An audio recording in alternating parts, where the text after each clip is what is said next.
Hello tout le monde, je vous souhaite la bienvenue sur Off the Mat. Si vous découvrez aujourd'hui mon podcast, je suis Marine, professeure de yoga et je partage ici mes expériences de vie pour qu'ensemble, nous avancions vers l'équilibre et l'épanouissement personnel.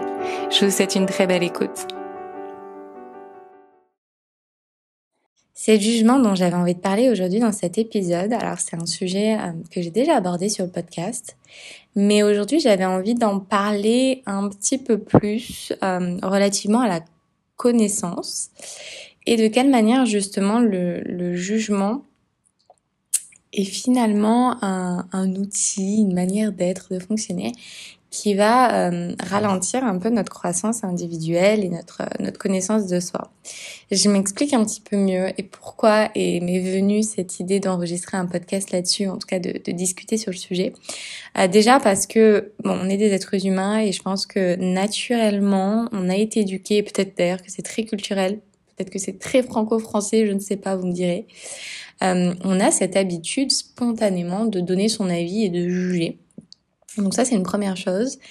Et la deuxième chose, et c'est finalement le titre de cet épisode, c'est que le jugement est l'ennemi de la connaissance. Parce que quand je juge, finalement, qu'est-ce que je fais? Quand je juge, je donne mon avis personnel, je donne mon opinion qui est basée sur les connaissances, sur l'expérience que j'ai à l'heure actuelle, dans ce présent-là. Lorsque je juge, finalement, j'impose un peu mon avis. Je donne mon opinion sur ce que je pense savoir. Et finalement, inconsciemment, j'ai cette sensation-là, moi en tout cas quand je porte un jugement, parce que je porte des jugements aussi, et après je m'envoie des petits reminders en mode attends, tu viens de porter un jugement, de quelle manière tu vas avoir un peu plus de recul et un peu plus d'objectivité sur ce sujet-là. Mais finalement, quand je porte un jugement, je me ferme à la connaissance d'une autre vision, d'une autre manière de voir le monde ou d'apprendre du monde. Lorsque je porte un jugement, je m'empêche d'apprendre et je m'empêche de grandir, je m'empêche d'éclore et de me nourrir. Je vous donne un exemple et c'est vraiment de là qu'est venue cette réflexion. Je suis partie il y a quelques mois à Dubaï. Donc moi j'ai de la chance parce que j'ai une communauté et j'ai des amis et de la famille qui sont très ouverts, qui me connaissent aussi très bien. Et voilà, je suis pas je pense que je ne colle pas totalement avec l'image qu'on peut se faire en tout cas de Dubaï. Donc j'ai pas été catégorisée, j'ai pas été insultée, je n'ai pas subi quoi que ce soit en termes de jugement dur. Par contre, j'ai quand même reçu des messages qui pour moi manquaient un petit peu de sensibilité parce que j'ai ma sensibilité aussi, mais qui manquaient peut-être un peu de tact, je dirais, ou de compréhension. Parce que vraisemblablement, j'ai reçu quand même des messages qui avaient beaucoup de bienveillance, mais qui étaient très ancrés dans le jugement. J'ai entendu ça, j'ai vu ci, on m'a dit ci, et c'était jamais j'ai vu ça. C'était vraiment des je suis surprise, je te pensais plutôt comme ça, Dubaï c'est ça, ou parfois même Dubaï c'est rien du tout parce qu'en fait les gens savent pas vraiment ce que c'est. C'est plus des a priori ou en tout cas des choses qu'on a entendues.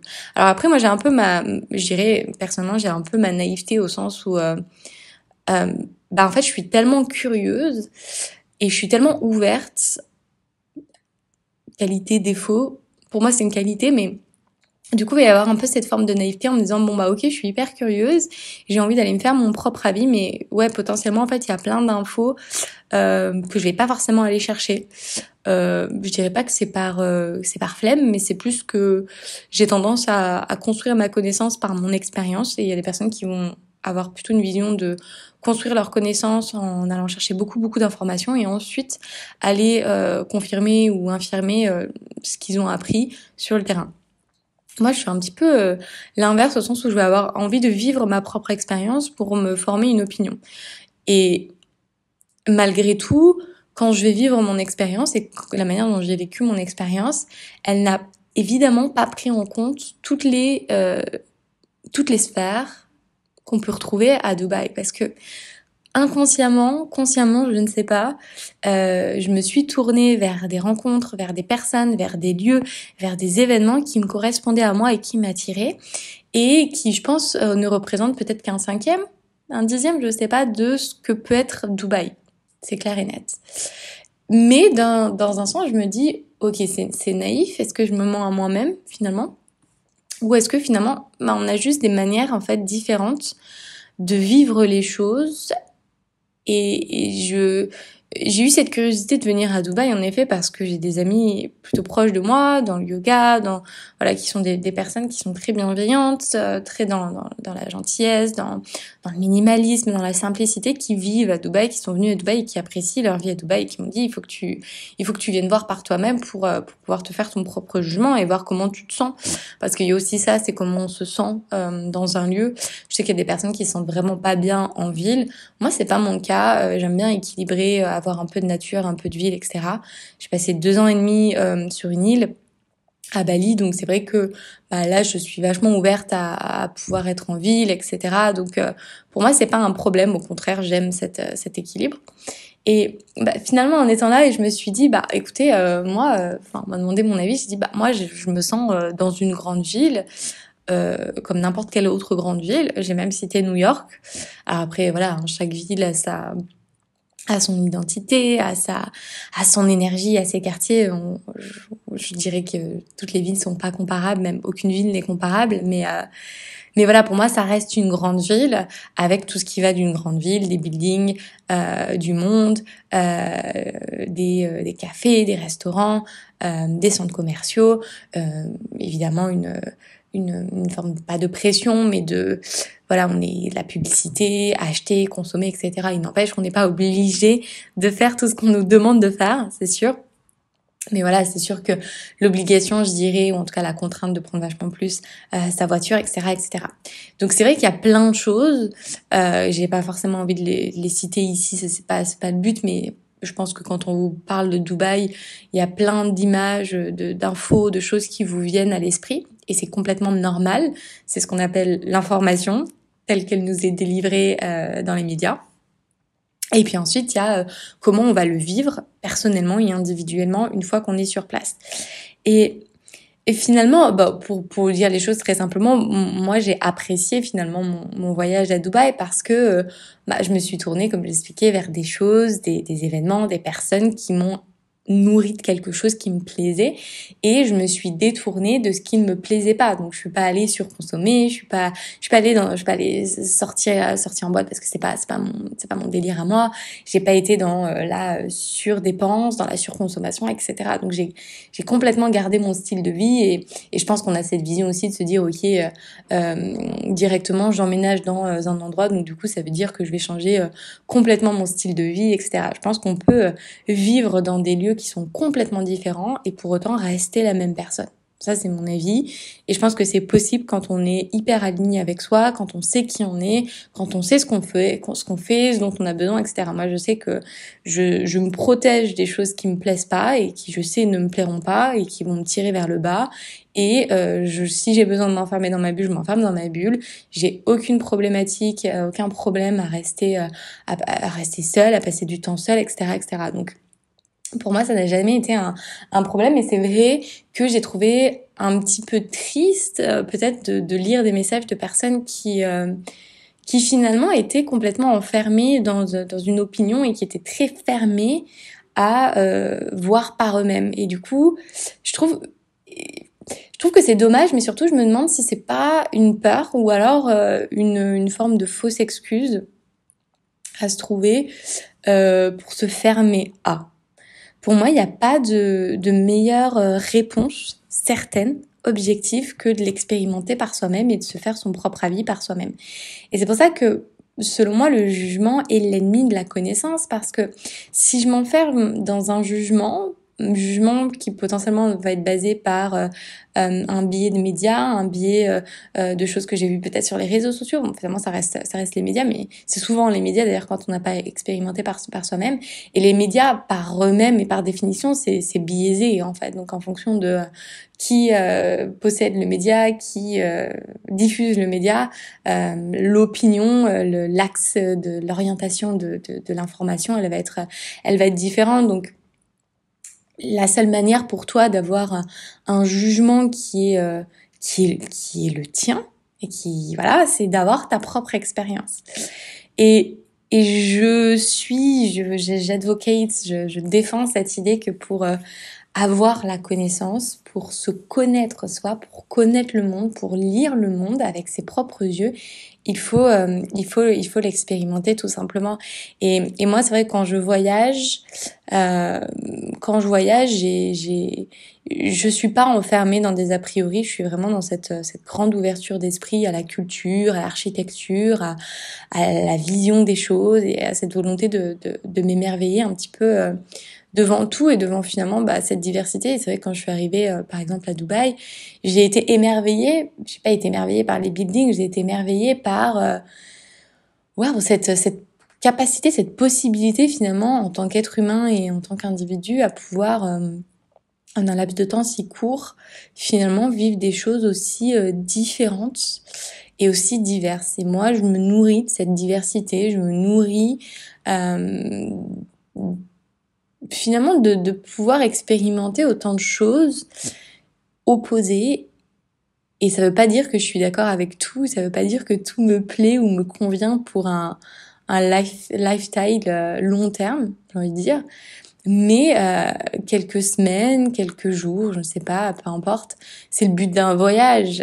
Enfin, dans ma vision des choses, voyager pour moi c'est vivre et c'est vivre des choses qui sont différentes et se sortir de sa zone de confort pendant quelques semaines, quelques mois pour juste expérimenter. Après, voilà, on est toutes des personnes qui sont différentes. On n'a pas forcément envie d'être tous dans l'expérience et dans le risque. Et plein de personnes ont envie de maintenir ce confort autant qu'ils le peuvent au quotidien et toute l'année. Et c'est complètement ok. Là encore, je porte aucun jugement. Moi, même si je le comprends pas, ou en tout cas, je pourrais dire que c'est dommage, mais là, je porte un jugement, donc ça me plaît pas de dire ça. Euh, voilà, on a vraiment tous des besoins et des manières de fonctionner qui sont différentes et ça, moi, je l'ai compris avec le temps. Du coup, je préfère vraiment me détacher de ce jugement. Mais c'est vrai qu'en tant qu'individu, parfois c'est difficile. Et j'ai eu des messages aussi de personnes qui me suivent, d'élèves, qui m'ont dit qu'elles avaient déjà reçu des jugements, que ce soit pour un voyage à Dubaï ou pour toute autre chose. Et pour elles, ça a été super dur en fait à recevoir parce que elles se sont senties vachement jugées, elles se sont senties vachement critiquées, alors que au fond d'elles, il y avait pas de démarche en fait qui était négative. Elles n'avaient pas pour volonté en fait de faire quelque chose de mal et quand elles étaient sur place ou qu'elles ont fait ce qu'elles avaient à faire, elles n'avaient pas la sensation de faire quelque chose de mal. Et je trouve que c'est triste et c'est difficile en tant qu'individu de devoir toujours se justifier. Et souvent on se justifie auprès de murs. On parle et en fait on se rend compte que de toute façon la personne elle comprendra pas parce qu'elle est enfermée dans son jugement et de toute façon elle s'enferme elle-même dans son jugement parce elle a pas envie de s'ouvrir à un argument qui va peut-être lui donner tort. Et et, et finalement c'est ça, on retombe aussi dans cet ego parce que le jugement il vient de l'ego et c'est très très dur de se détacher de l'ego, c'est très très dur de dire ok, je laisse mon ego de côté, je laisse ce que je pensais être vrai de côté et je m'ouvre finalement et j'accepte de dire ok, je me suis trompée, ok, j'ai jugé trop vite, ok, etc. etc. Et je trouve que pour le coup Dubaï c'est une merveilleuse expérience, c'est un super bon exemple parce que il y a tellement cette image de Dubaï et je suis sûre qu'il y a plein de choses qui sont vraies, mais je faisais beaucoup le comparatif avec Bali parce que je trouve que ayant vécu 3 ans à Bali, enfin 2, 3 ans à Bali, il y a l'image qu'on voit sur les réseaux sociaux et l'image que les gens gardent de Bali parce qu'ils ont envie de garder cette image d'une île hyper spirituelle, d'une île du yoga, du bien-être, etc. Et il y a ce qui est devenu Bali et c'est pas du tout, c'est plus du tout ce que c'était. Et je pense malgré tout que des personnes qui vont venir à Bali avec cette image tellement ancrée dans leur tête, ils vont venir à Bali et ils vont vivre l'illusion de ce qu'ils avaient dans leur tête de Bali. Mais s'ils ont suffisamment de recul, de remise en question et d'honnêteté envers eux-mêmes, et d'honnêteté aussi vis-à-vis du monde extérieur, parce que souvent on s'enferme dans une image parce qu'on trouve que ça renvoie une image qui va être plus positive vis-à-vis de la société ou vis-à-vis des proches et vis-à-vis donc du jugement que les autres vont porter sur nous. Donc du coup, on va se complaire un peu dans cette illusion, dans ce mensonge, sans véritablement se rendre compte qu'on vit dans quelque chose qui est complètement faux en fait et qui est même un mensonge à soi-même. Et moi, je sais quand j'ai quitté Bali, j'ai eu un peu ce déclic, je me dis attends, sors de ta bulle, sors de ce truc-là et qu'est-ce que tu vois vraiment? Et en fait, pour moi, Bali est devenu un peu peut-être cette image qu'on peut se faire de Dubaï ou de n'importe quelle autre destination comme Ibiza par exemple. Et moi, je le dis très en toute transparence, j'avais cette vision d'Ibiza. Je suis pas allée à Ibiza donc je peux pas savoir. Mais j'ai des amis qui ont été à Ibiza qui m'ont dit mais il faut que tu ailles à Ibiza parce que il y a un côté très nature, il y a des choses qui sont très très belles à voir à Ibiza et on est un peu enfermé dans cette image très cliché finalement d'Ibiza, la fête et j'en passe. Et bah la conclusion que j'en ai faite c'est que finalement il y a c'est pour tout pareil en fait. Donc si vous avez expérimenté un jour par exemple Ibiza ou et que vous avez dit bah oui en effet il y a un côté super chouette et nature et bien-être spirituel etc qui vous a plu à Ibiza versus l'opinion que les autres ont, bah dites-vous tout simplement que potentiellement il y a la même chose en fait de partout. Notamment, je dirais encore plus dans des grandes villes où plus c'est grand, plus il y a des opportunités de vivre et de voir les choses d'une manière qui est différente.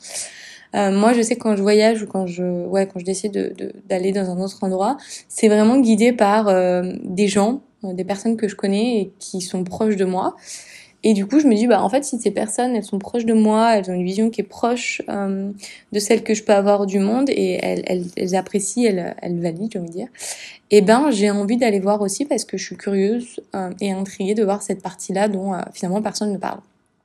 Voilà. Ça peut être un très long débat, j'en suis d'accord, mais finalement le but de cet épisode c'était vraiment de vous inviter à, et c'est pas forcément que par rapport à Dubaï ou par rapport au voyage, mais c'est surtout de vous inviter à vous détacher du jugement, à vous détacher de l'ego et à mettre de côté les a priori, à mettre de côté la vision première que vous pouvez avoir d'un endroit. Et je sais que ça demande beaucoup d'efforts, ça demande beaucoup de recul, de remise en question pour se dire ok, je fais le pas d'aller voir parce que je suis curieuse. Et je pense que la curiosité c'est quand même une très très belle qualité. Elle peut être remplie d'un peu de naïveté et c'est complètement ok. On a le droit d'être un peu naïf et ensuite de se faire un avis un peu plus structuré, un peu plus fondé sur place. Mais je trouve ça très très beau de pouvoir s'offrir au monde, de pouvoir se donner la chance d'explorer avec un œil hyper neuf, hyper dépourvu de jugement, un peu comme un œil d'enfant finalement, un enfant qui va aller tout tester sans a priori, ou il est tellement, je dirais, il est tellement opaque au jugement que les autres portent. On va lui dire ça c'est pas bon, il s'en fiche, il va quand même goûter et il va se faire son propre avis. Et je trouve que c'est beau de pouvoir retrouver finalement cette naïveté et cette curiosité qui est celle d'un enfant. Donc c'est un peu mon invitation avec cet épisode, c'est de vous inviter à être curieux et à vous détacher du jugement pour vous permettre de connaître et de faire grandir cette connaissance du monde, mais aussi, aussi de vous-même tout simplement. Je dirais même d'ailleurs pour conclure que l'expérience est le meilleur ami de la connaissance. J'espère que ces mots résonneront en vous et qu'ils vous inspireront dans votre chemin de vie. Si cet épisode vous a plu, n'hésitez pas à écouter le reste de la playlist et à rejoindre dès aujourd'hui Luna, une communauté bienveillante que j'ai à cœur de guider chaque semaine vers le bien-être et la pensée positive au travers de mots doux inspirants. Encore merci pour votre écoute et je vous dis à très vite.